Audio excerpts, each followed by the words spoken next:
नमस्ते बच्चों, कैसे हैं आप सब। आज हम हमारी 12वीं हिंदी साहित्य की पाठ्य पुस्तक सरयू के पहले पद्य पाठ कबीर का अध्ययन करेंगे। कबीरदास के जीवन परिचय और साहित्यिक परिचय पर भी हम बात करेंगे।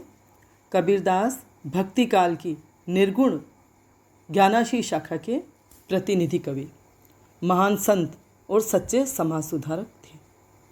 उनका जन्म विक्रम संवत 1455 में काशी में और मृत्यु 1575 में मगहर में हुई। उनके माता पिता का नाम नीमा और नीरू था, जो जुलाहा दंपति थे और जिन्होंने उनका पालन पोषण किया, और वे प्रसिद्ध संत रामानंद के शिष्य थे। कबीर अशिक्षित थे किंतु बहुश्रुत थे, मतलब वे कहीं औपचारिक शिक्षा उन्होंने ग्रहण नहीं की, लेकिन उन्होंने जो सुनकर ज्ञान अर्जित किया, देखकर मिलकर अपने अनुभवों से, वही ज्ञान उनकी रचनाओं का आधार बना।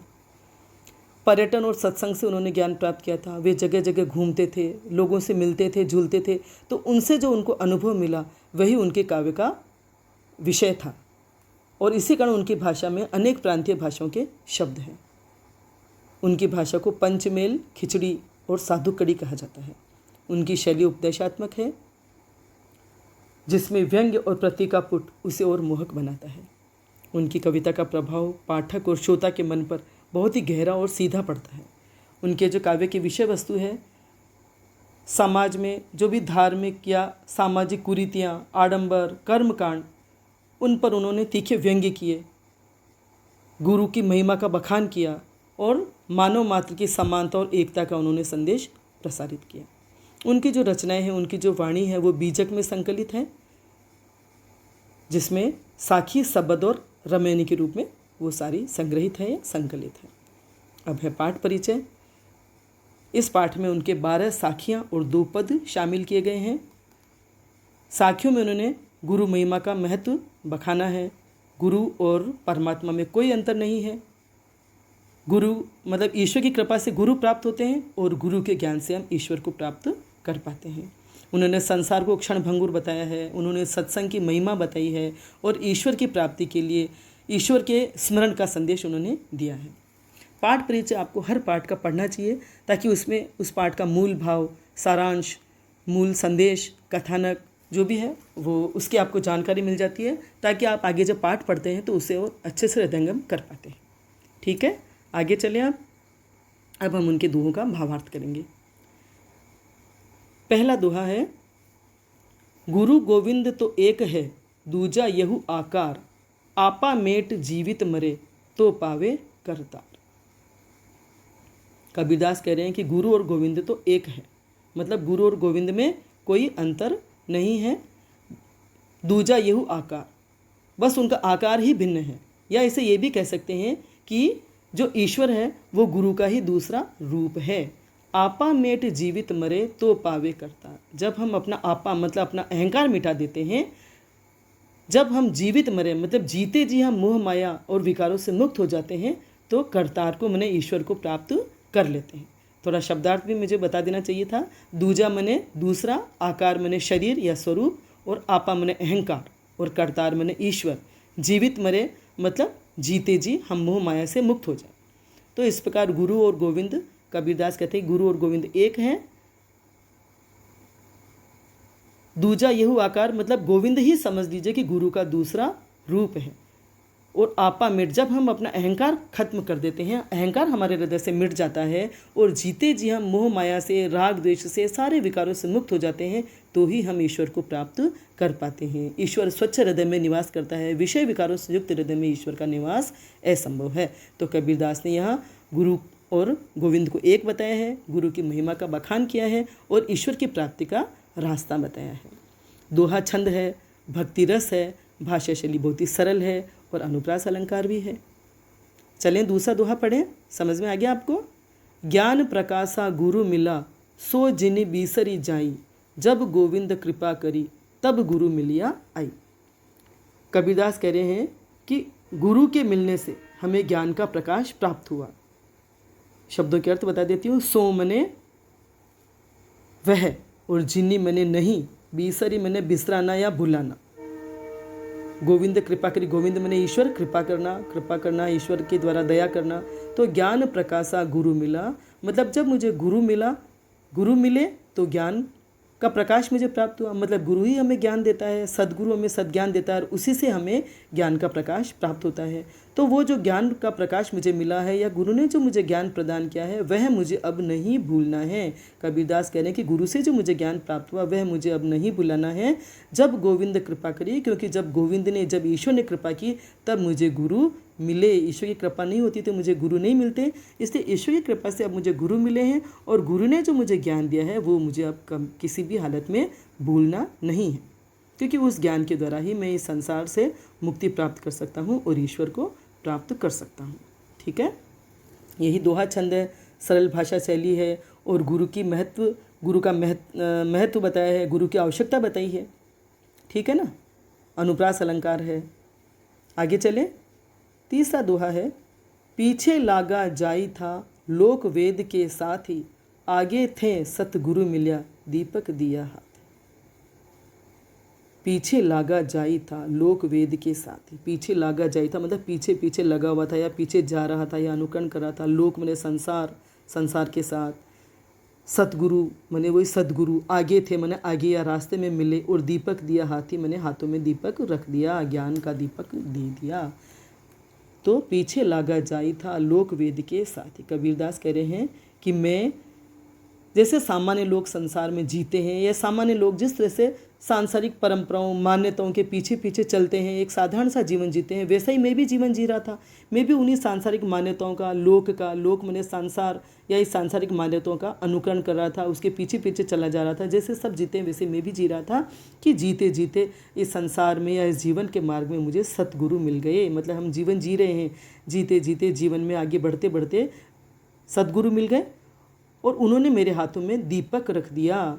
हाथों में दीपक रखना मतलब कहीं हम रास्ते में जा रहे हैं, अंधकार है, तो उस दीपक की रोशनी में हम रास्ता देख पाते हैं और आगे बढ़ पाते हैं। लेकिन ये जीवन रूपी मार्ग में जो गुरु मिले हैं उन्होंने मुझे ज्ञान का दीपक मेरे हाथों में रखा। मतलब ज्ञान रूपी दीपक मेरे हृदय में जला दिया, ज्ञान का प्रकाश मुझे प्रदान कर दिया, जिससे मैं इस संसार के जीवन को समझ सका कि मैं जिस रास्ते पर चल रहा था वह रास्ता अज्ञान का था, वह रास्ता गलत था, वह मुझे ईश्वर से दूर ले जाने वाला था, साधारण सांसारिक रास्ता था, सांसारिक मान्यताओं का रास्ता था। तो मैंने उस रास्ते को छोड़ करके जब सतगुरु ने मुझे ज्ञान का प्रकाश दिया तो उस प्रकाश में मैंने उस जीवन की अज्ञानता को समझा और उस सांसारिकता को छोड़ करके मैं ईश्वर प्राप्ति के मार्ग पर या जीवन से मुक्ति के मार्ग पर आगे बढ़ चला। आई बात समझ में कि मतलब सतगुरु ने जो ज्ञान मुझे दिया उस ज्ञान को प्राप्त करके मैंने जो सामान्य जीवन जो मैं जी रहा था, सांसारिक जीवन जो मैं जी रहा था मोह माया से भरा हुआ, उसको छोड़ करके मैं ईश्वर की प्राप्ति के मार्ग पर चल पड़ा। दीपक दिया हाथी, यहाँ दीपक दिया हाथ में लाक्षणिक सौंदर्य द्रष्टव्य है कि हाथ में दीपक देना मतलब हाथ में दीपक रखकर हम चलते हैं तो एक साधारण रास्ता पार करते हैं, लेकिन ये जो दीपक वो ज्ञान का दीपक उन्होंने मेरे हृदय में जलाया था। ठीक है, समझ में आ गया? आगे चले, अगला दोहा है चौथा, बूढ़ा था पे ऊबरा गुरु की लहरी चमंकी, भेरा देखा जर्जरा उतरी पड़े फरंगी। कबीरदास यहाँ कह रहे हैं बूढ़ा था मने डूब रहा था या डूबने वाला था, पे ऊबरा, पे मने एकदम से या पर फिर भी उबर गया, डूबता डूबता में बच गया। गुरु की लहरी चमंकी मतलब कोई लहर चमकी, भेरा मने बेड़ा या कोई नाव, जर्जरा मने जर्जर अवस्था में, उतरी पड़े फरंकी मने फुर्ती से या फटाफट में उतर गया। अब इसका जो भावार्थ है वो हम समझ लें। कबीरदास कह रहे हैं कि बूढ़ा था पे उबरा, कि मैं तो डूबने ही वाला था कि मैं डूबने से बच गया, मैं उबर गया, मतलब डूबते डूबते ही मैं तैर कर बाहर निकल आया। गुरु की लहरी चमकी, जब लहर चमकी मतलब जैसे कोई सागर या नदी पार करने के लिए हम कोई बेड़ा या नाव का सहारा लेते हैं, उससे हम सागर को पार करते हैं। तो यहाँ कबीरदास जो संसार रूपी सागर को पार करने के लिए उन्होंने जो बेड़ा लिया, जिस बेड़े में वो सवार हुए संसार रूपी सागर को पार करने के लिए, वो बेड़ा था अहंकार का, मोह माया का, सांसारिक विकारों का। तो उस सांसारिक विकारों का और उस मोह का जो बेड़ा था उस पर सवार होकर मैं संसार रूपी सागर में बहता जा रहा था कि अचानक मैं डूबता कि मैं अचानक उबर गया, मतलब मैं डूबते डूबते मैं बच गया। क्यों बच गया? कि समुद्र में जैसे कोई लहर चमकी, मतलब इस सांसारिक जीवन में अचानक गुरु के द्वारा दिया हुआ ज्ञान, गुरु के द्वारा मिला हुआ ज्ञान, उस ज्ञान की लहर अचानक चमकी और उस लहर के प्रकाश में मुझे ये दिखा कि जिस बेड़े में, जिस नाव में मैं सवार हूँ वह तो जर्जर है, टूटी फूटी है। वो किससे जर्जर है? माया मोह से, विकारों से, सांसारिक दुर्गुणों से। तो उस जर्जर बेड़े में अगर मैं सवार रहूँगा, उस जर्जर बेड़े के द्वारा मैं सागर को पार करूँगा तो मैं डूबूंगा, क्योंकि वो बेड़ा तो मुझे डुबो देगा। तो उन्हें यह अनुभव हुआ, ये एहसास हुआ, ज्ञान की जो लहर उनके हृदय में चमकी उससे कि ये बेड़ा तो मुझे डुबो देगा।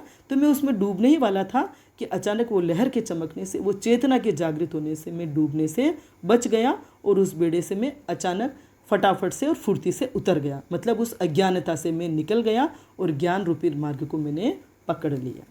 आई बात समझ में कि संसार रूपी सागर में मैं डूबने वाला था कि गुरु की ज्ञान रूपी लहर जो एकदम चमकी, एकदम जो मेरे हृदय में चेतना जागृत हुई, उससे मुझे ये अनुभव हुआ या उससे मुझे ये पता पड़ा, मैंने देखा कि जिस नाव में मैं सवार हूँ वो तो जर्जर है। तो उस नाव को छोड़ करके मैं उतर पड़ा और उस रास्ते पर चलने से मैं बच गया, डूबने से मैं बच गया।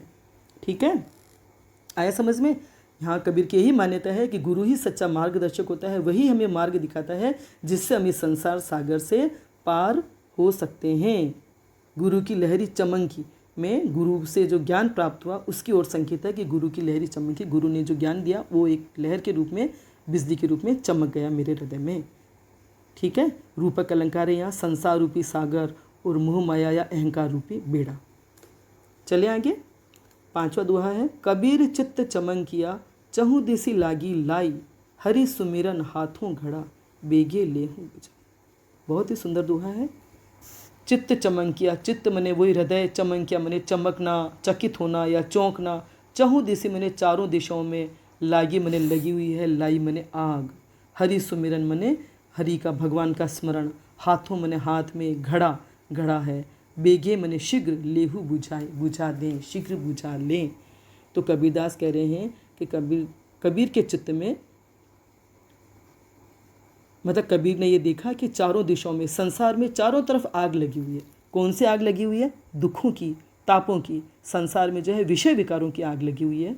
तो कबीरदास कह रहे हैं कि समस्त संसार में जो तीनों तरह के ताप हैं, दैहिक, दैविक, भौतिक, वो सारे ताप व्याप्त हैं। चारों ओर विषय विकार की आग जल रही है। यह देख करके मनुष्य का मन, कवि का मन चौंक उठता है, चकित हो जाता है, चमक जाता है कि इस आग से मैं कैसे अपने आप को बचाऊं। चारों दिशाओं में आग लग रही है, उस आग से मैं कैसे बचूं। तो कबीरदास खुद कहते हैं कि हरि सुमिरन हाथों घड़ा, कि जिस प्रकार आग को बुझाने के लिए हमारे पास जो घड़ा होता है, उस घड़े के जल से हम उस आग को बुझा लेते हैं, जल से ही आग बुझती है। तो वैसे जो है सांसारिक आग है या सांसारिक तापों की जो आग है वो किससे बुझेगी? हरि सुमिरन से।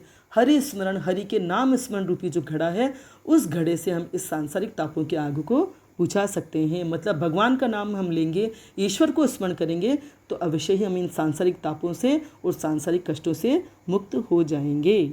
आई बात समझ में। तो कबीरदास ये कह रहे हैं कि ईश्वर का नाम लेने से हमारे विषय विकार उसी तरह से शांत हो जाएंगे जैसे पानी डालने से कोई आग बुझ जाती है। आई बात समझ में। तो यहाँ भाषा सरल है, शैली उपदेशात्मक है और चित्त चमंकिया और लागी लाई में अनुप्रास अलंकार है। हरि सुमिरन हाथों घड़ा में रूपक अलंकार है। हरि स्मरण रूपी घड़ा, भगवान के नाम स्मरण रूपी घड़ा। तो नाम स्मरण रूपी जो जल है उससे हम इन सांसारिक तापों से मुक्त हो सकते हैं। सांसारिक तापों की जो आग है उसको हम बुझा सकते हैं। ठीक है, चलें आगे। अब छठा दोहा है, पार ब्रह्म के तेज का कैसा है उन्मान, कहिबे को शोभा नहीं देखा ही परमान। पार ब्रह्म मने परमात्मा, तेज मने परमात्मा का जो तेजस्वी स्वरूप है, उनका जो तेज है। कैसा है उन्मान, उन्मान मने अनुमान या कल्पना। कहिबे को कह नहीं सकते, शोभा मने सौंदर्य या शोभा, सुंदरता। देखा ही प्रमाण, देखने से ही हम उसे समझ सकते हैं या महसूस कर सकते हैं। तो यहाँ कबीरदास ईश्वर के स्वरूप का बखान कर रहे हैं कि ईश्वर का स्वरूप कैसा है जिसका हम वर्णन नहीं कर सकते। तो कबीरदास कह रहे हैं कि परमात्मा का जो तेजस्वी स्वरूप है उसका कैसे हम अनुमान लगा सकते हैं। उस स्वरूप को हम भले ही सुनते हैं, देखते हैं, समझते हैं, लेकिन हम उसका कल्पना नहीं कर सकते कि वो तेजस्वी स्वरूप कैसा है, परमात्मा का स्वरूप कैसा है, परमात्मा कैसे हैं, उनकी शोभा का, उनके तेज का हम मुँह से वर्णन नहीं कर सकते।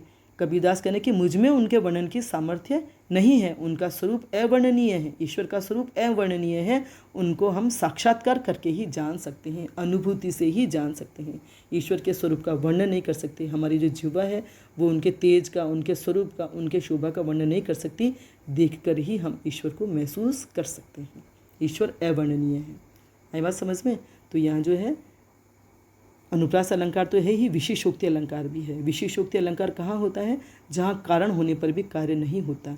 हम ईश्वर के स्वरूप के बारे में जानते हैं, समझते हैं, लेकिन हम उसका वर्णन नहीं कर सकते क्योंकि वो वर्णन करने में असमर्थ है।